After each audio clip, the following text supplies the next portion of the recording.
am Vicky Chou Ziyu, and my student number is S0341016, and I'm a senior at NCUE, and my major is English. The title is 4 Ways We Can Avoid a Catastrophic Drought. The speaker is David Sedlak.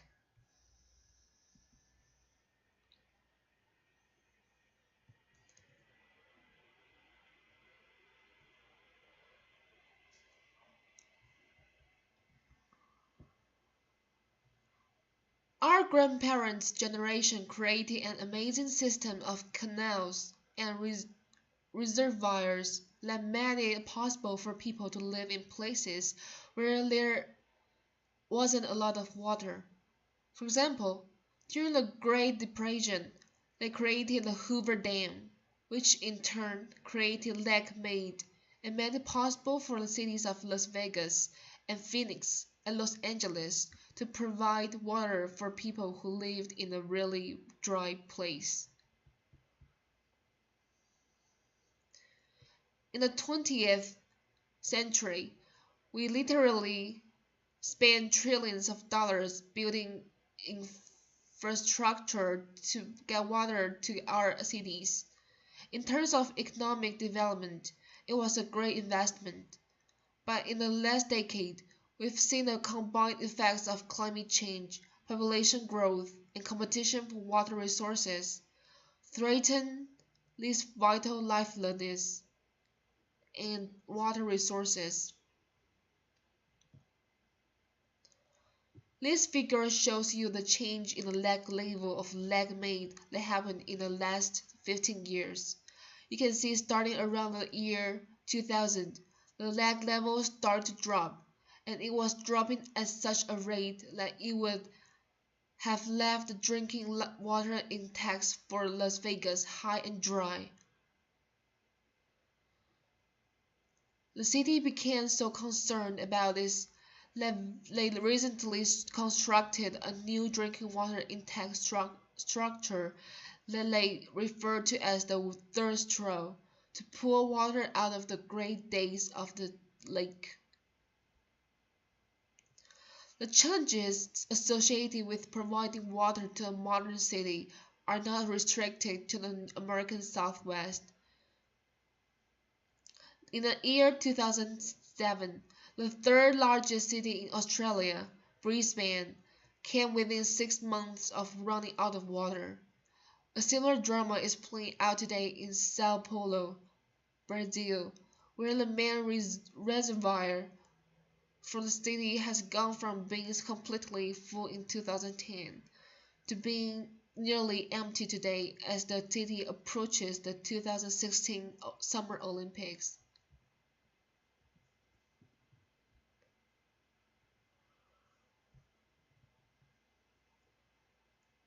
For those of us who are fortunate enough to live in one of the world's great cities, we've never truly experienced the effects of a catastrophic drought. We like to complain about the heavy showers we have to take. We like our neighbors to see our dirty cars and our brown lawns, but we've never really faced the prospect of turning on the tap and having nothing come out. And that's because when things have gotten bad in the past, it's always been possible to expand a reservoir or dig a few more groundwater wells. Well, in a time when all of the water resources are spoken for, it's not going to be possible to rely on this tried and true way of providing ourselves with water.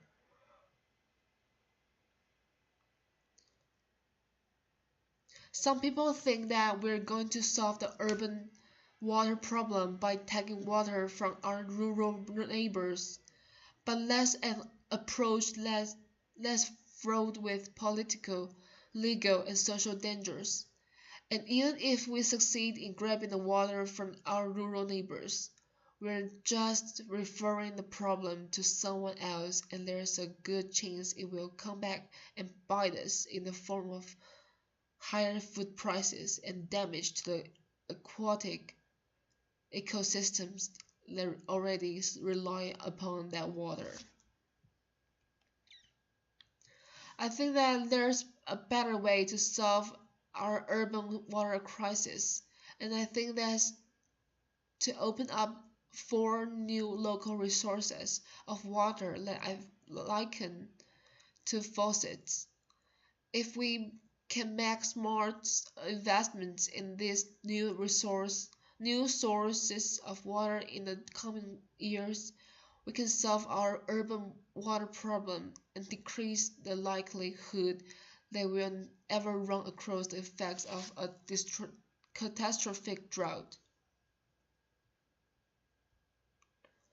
Now, if you told me 20 years ago that a modern city could exist without a supply of importing water, I probably would have dismissed you as an unrealistic and uninformed dreamer.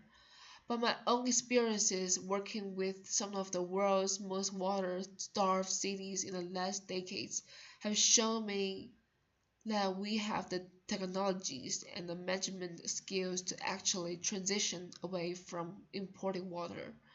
And that's what I want to tell you about tonight. The first source of local water supply that we need to develop to solve our urban water problem will flow with the rainwater that falls in our cities. One of the great tragedies of urban development is that as our cities grew, we started covering all the surfaces with concrete and asphalt. And when we did that, we had to build storm sewers to get the water that fell on cities out before it could cause flooding. And that's a waste of a vital water resource. Let me give you an example. The figure here shows you the volume of water that could be collected in the city of San Jose if they could harvest the storm water that fell within the city limits. You can see from the intersection of the blue line and the black dotted line that if San Jose could just capture half of the water that fell within the city, they'd have enough water to get them through an entire year. Now, I know what some of you are probably thinking. The answer to our problem is to start building great big tanks and attaching them to the downspouts of our root gutters. Rainwater harvesting. Now, that's an idea that might work in some places, but if you live in a place where it mainly rains in the winter time and most of the water demand is in the summer time, it's not a very cost-effective way to solve a water problem. And if you experience the effects of a multi-year drought like California is currently experiencing, you just can't build a rainwater tank that's big enough to solve your problem. I think there's a lot more practical way to harvest the stormwater and the rainwater that falls in our cities, and less to capture it and to let it percolate into the ground. After all, many of our cities are sitting on top of a natural water storage system that can accommodate huge volumes of water. For example, historically, Los Angeles has obtained about a third of its water supply from a massive aquifer that underlies the San Fernando Valley. Now, when you look at the water that comes off of your roof and runs off your lawn and flows down gutter, you might say to yourself, do I really want to drink that stuff? Well, the answer is you don't want to drink it until it's been treated a little bit. And so the challenge that we face in urban water harvesting is to capture the water, clean the water, and get it underground. And that's exactly what the city of Los Angeles is doing with a new project that they're building in Burbank, California. This figure here shows the stormwater park that they're building by hooking a series of storm water collection system or storm sewers and routing that water into an abandoned gravel quarry. The water that's captured in the quarry is slowly passed through a man-made wetland and then it goes into that bowl field there and percolates into the ground, recharging the drinking water aquifer of the city. And in the process of passing through the wetland and percolating through the ground, the water encounters microbes that live on the surfaces of the plants and the surfaces of the soil, and that purifies the water. And the water is still not clean enough to drink after it's been through this natural treatment process.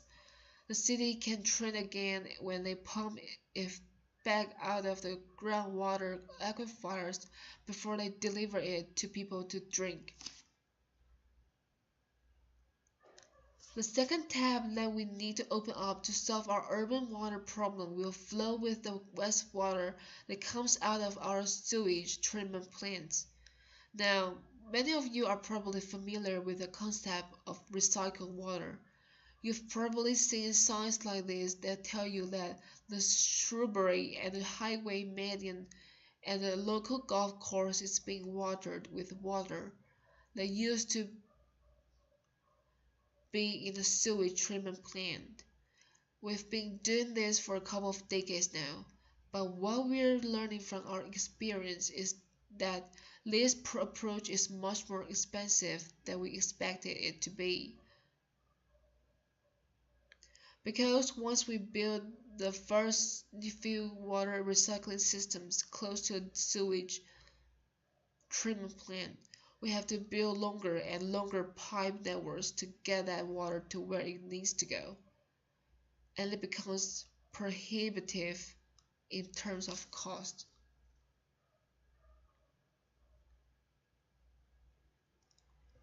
What we are finding is that a much more cost-effective and practical way of recycling wastewater is to turn treating wastewater into drinking water through a two-step process.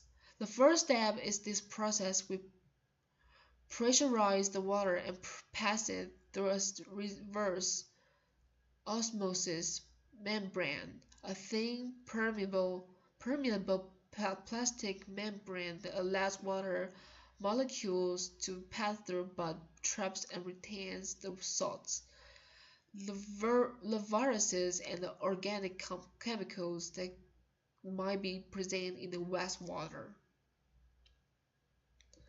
In the second step in the process, we add a small amount of hydrogen peroxide and shine ultraviolet light on the water. And the ultraviolet light cleaves the hydrogen peroxide into two parts that we call hydroxy radicals. And these hydroxyl radicals are very potent forms of oxygen that break down most organic chemicals. After the water's been through this two-stage process, it's safe to drink. I know, I've been studying recycled water using every measurement technique known to modern science for the past 15 years. We've detected some chemicals that can make it through the first step in the process, but by the time we get to the second step, the advanced oxidation process, we rarely see any chemicals present, and that's in a stark contrast to the taken for granted water supplies that we regularly drink all the time.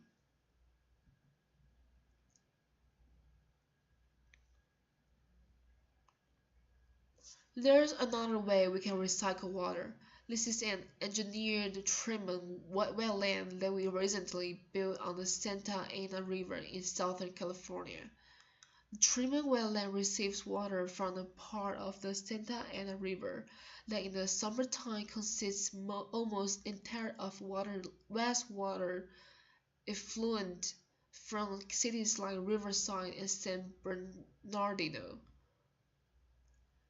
The water comes into our treatment wetland, is exposed to sunlight and algae, and those break down the organic chemicals, remove the nutrients, and inactivate the waterborne pathogens. The water gets put back in the Santa Ana River. It flows down to the Anaheim, gas taken out at Anaheim and percolated into the ground. It becomes the drinking water of the city of Anaheim, completing the trip from the sewers of Riverside County to the drinking water supply of Orange County. Now you might think that this idea of drinking wastewater is some sort of futuristic fantasy or not commonly done. Well, in California, we already recycle about 40 billion gallons a year of wastewater through the two-stage advanced treatment process I was telling you about. That's enough water to build a supply of about 1 million people if it were their sole water supply.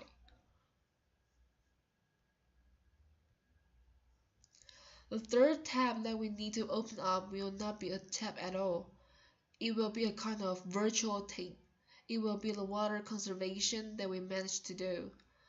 And the place where we need to think about water conservation is outdoors because in California and other modern American cities, about half of our water use happens outdoors. In the current drought, we've seen that it's possible to have our lawns survive and our plants survive with about half as much water. So there's no need to start planting concrete green and putting in astroturf and buying cactuses. And we can have California friendly landscaping with soil moisture detectors and smart irrigation controllers and have beautiful green landscapes in our cities. Beautiful green landscapes in our cities. The fourth and final water tab that we need to open up to solve our urban water problem will flow with this desalinated seawater. Now I know what you probably heard people say about seawater desalination. It's a great thing to do if you have lots of oil, not a lot of water, and you don't care about climate change. Seawater desalination is energy intensive no matter how you slice it. But that characterization of seawater desalination as being a non-starter is hopelessly out of date. We've made tremendous progress in seawater desalination in the past 2 decades.